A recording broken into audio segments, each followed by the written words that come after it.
VS Ranjith കൂടി നമുക്കൊപ്പം ചേരുന്നുണ്ട് കോഴിക്കോട്ട് നിന്ന്. രഞ്ജിത്ത്, ഈ TP രാമകൃഷ്ണന്റെ കാര്യത്തിലാണെങ്കിലും പേരാമ്പ്രയിൽ TP തന്നെ മത്സരിക്കണം എന്നുള്ളൊരു നിലപാടിലേക്ക് നേതൃത്വം എത്തുകയാണ്. ടേം വ്യവസ്ഥയുടെ കാര്യമൊന്നും അവിടെ പരിഗണിക്കുന്നില്ല. CPM-നെ സംബന്ധിച്ചിടത്തോളം അതൊരു ഉറച്ച കോട്ട തന്നെയാണ്. പക്ഷേ കഴിഞ്ഞ ലോക്സഭാ തെരഞ്ഞെടുപ്പിലെ കണക്കുകൾ UDF-ന് ആത്മവിശ്വാസം, പ്രതീക്ഷ നൽകുന്നുണ്ട്.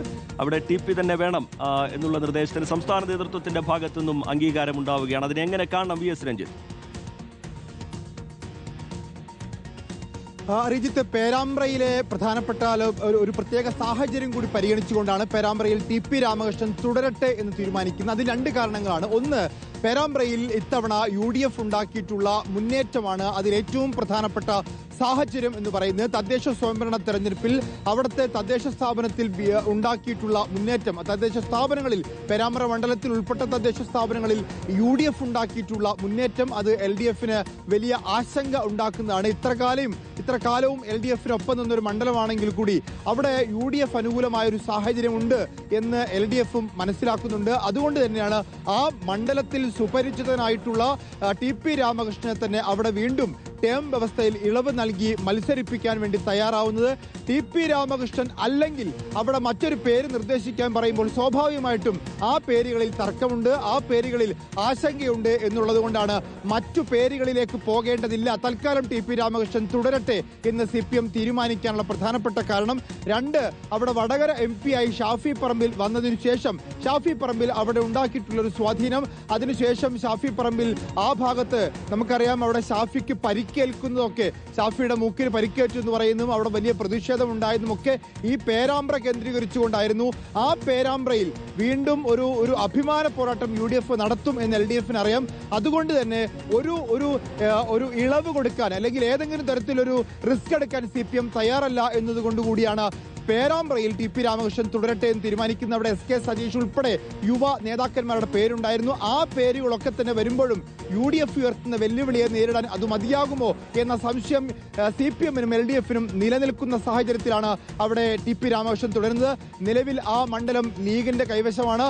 ആ മണ്ഡലം കോൺഗ്രസ് ഏറ്റെടുക്കാനുള്ള ചർച്ചകൾ പുരോഗമിക്കുന്നുണ്ട്. ഒരു പക്ഷേ ലീഗ് തന്നെ മത്സരിച്ചേക്കാം. ലീഗിന്റെ TT ഇസ്മയിലും അസീസും ഒക്കെയാണ് അവിടെ സ്ഥാനാർത്ഥി പട്ടികയിലുള്ളത്.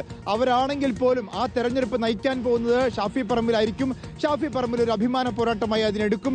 ഇനി കോൺഗ്രസ് അവിടെ വന്നാൽ, അവിടെ കോൺഗ്രസിന് സ്വാധീനമുള്ള മേഖലയാണ്, ഒപ്പം മുസ്ലിം ഭൂരിപക്ഷമുള്ള പ്രദേശം അല്ലെങ്കിൽ കൂടി അവിടെ ലീഗിനും വലിയ സംഘടനാ സംവിധാനമുണ്ട്. അതുകൊണ്ട് UDF അരയും തലയും മുറക്കി പേരാമ്പ്രയിൽ ഉണ്ടാകും എന്ന് ഇത്തവണ LDF ആശങ്കപ്പെടുന്നുണ്ട്. ചൂണ്ടിക്കാട്ടിയതുപോലെ ഏറ്റവും ഒടുവിലായി തദ്ദേശ തെരഞ്ഞെടുപ്പിലെ അടക്കം കണക്കുകൾ അത് പാർട്ടിയെ വല്ലാതെ അസ്വസ്ഥപ്പെടുത്തുന്നുണ്ട്. പതിറ്റാണ്ടുകളായി ഇടതുപക്ഷത്തിനൊപ്പം നിൽക്കുന്ന, CPM-നൊപ്പം നിൽക്കുന്ന പഞ്ചായത്തുകൾ പോലും മറഞ്ഞു പോകുന്ന നിലയുണ്ടായി. 4-5 പഞ്ചായത്തുകൾ കൈവിട്ടു പോകുന്ന നിലയുണ്ടായി. കുത്താളി പോലുള്ള പഞ്ചായത്തുകളൊക്കെ എല്ലാ കാലത്തും ഇടതുപക്ഷത്തിനൊപ്പം ചേർന്ന് നിന്നിടത്ത് നിന്ന് അവിടെയൊക്കെ വലിയ തിരിച്ചടി ഉണ്ടായി. ഈ കണക്കുകൾ, മറ്റു ചില പേരുകളൊക്കെ ആദ്യഘട്ടത്തിൽ പരിഗണിച്ചിരുന്നെങ്കിലും, സജീഷിൻ്റെയൊക്കെ പേരുകളൊക്കെ പല ഘട്ടത്തിലും ചർച്ചയിലൊക്കെ വന്നിരുന്നെങ്കിലും അതിലേക്കൊക്കെ പോയാൽ തിരിച്ചടി ഉണ്ടാകാനുള്ള സാധ്യതയുണ്ട്. അതുകൊണ്ട് TP തന്നെ ഇറങ്ങട്ടെ എന്ന നിലപാടിലേക്ക് പോകുന്നത് പ്രായോഗികമായി ഏറ്റവും അനുയോജ്യമായ തീരുമാനമല്ലേ VS രഞ്ജിത്ത്? റിജിത്ത്, തീർച്ചയായിട്ടും ഈ ടേം വ്യവസ്ഥയിൽ ഇളവ് കൊടുക്കുമ്പോൾ ടേം വ്യവസ്ഥയിൽ എന്തുകൊണ്ട് ഇളവ് കൊടുക്കുന്നു എന്ന് കൃത്യമായി CPM അതിനൊരു മെസ്സേജ് കൊടുക്കുന്നുണ്ട്. ആ ഇളവ് കൊടുക്കുന്നത് സ്ഥാനാർത്ഥികൾക്ക് എന്തെങ്കിലും പരിഗണന ഉള്ളത് കൊണ്ടല്ല, ആ മണ്ഡലത്തിൽ ആ സീറ്റ് ഉറപ്പിക്കേണ്ടതുണ്ട് എന്നുള്ളത് കൊണ്ട് മാത്രമാണ്. അങ്ങനെ പേരാമ്പ്ര സീറ്റ് ഉറപ്പിച്ചു നിർത്താൻ TP രാമകൃഷ്ണൻ തന്നെ വേണം എന്ന് CPM തീരുമാനിക്കുന്നിടത്താണ് അവിടെ ടേം വ്യവസ്ഥയിൽ ഇളവ് സംഭവിക്കുന്നത്. അങ്ങനെ ഇളവ് കൊടുക്കാൻ കാരണമായിട്ടുള്ളത് UDF അവിടെ കഴിഞ്ഞ കാലഘട്ടങ്ങളിൽ നടത്തിയ മുന്നേറ്റമാണ്.